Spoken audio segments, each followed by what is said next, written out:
আজ শুভ জামাই ষষ্ঠী। জামাই ষষ্ঠী উপলক্ষে সবাইকে জানাই আন্তরিক শুভেচ্ছা ও ভালোবাসা। জামাই ষষ্ঠী ট্রিপটা ননদের বাড়িতে বিরিয়ানি দিয়ে পালন করলাম। দিদি চিকেন কষা করেছে, আমের চাটনি করেছে দিদি, আর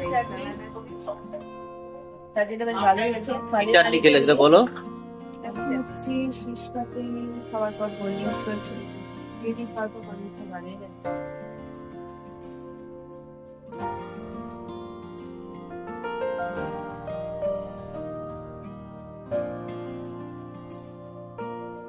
বিরিয়ানি নিয়ে নরদের ক্লাবে চলো দেখতে থাকো। এরপরে কিছু মানে আইটেম আছে, কি আছে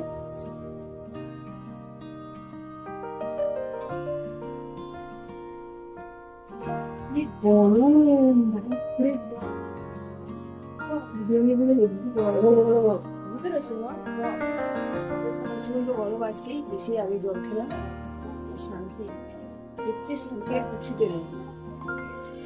ওরা যা শশা দিয়েছে তাতে হবে কিনা জানি না, এই জন্য আবার একটু শশা আর পেঁয়াজ কাটলাম।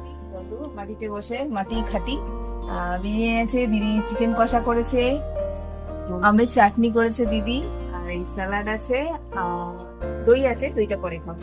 দেখতে থাকো, আমরা খেতে থাকি। যখন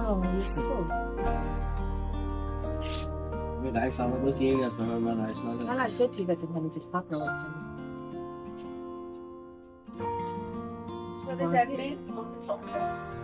চাটনিটা বেশ ভালোই হয়েছে। চাটনি খেলে বলো। আমের চাটনি কি দিয়ে বানিয়েছে বলো?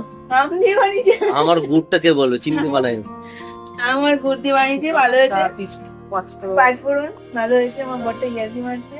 এখন হচ্ছে শেষ পাতে খাওয়ার পর কোল্ড ড্রিঙ্কস চলছে। আজকে বেশ গরম ছিল বলে দিদি আর বিকালে চা করেনি, তা দইয়ের ঘোল করে দিল, সেটা বেশ আরাম পেলাম খেয়ে, বেশ ভালো লাগলো। আমার ননদের বাড়ির প্রতিদিনের গোলুমুলু অতিথি এটা। দুপুরে এত রিচ খেয়েছি, এই জন্য আমি রাত্রিবেলা ডিম, আলু সিদ্ধ আর ডাল সিদ্ধ দিয়ে আমি ভাত খেয়েছি, আর বাকি সবাই রুটি আর চিকেন আর স্যালাড দিয়ে খেয়েছি। সবাইকে অসংখ্য ধন্যবাদ।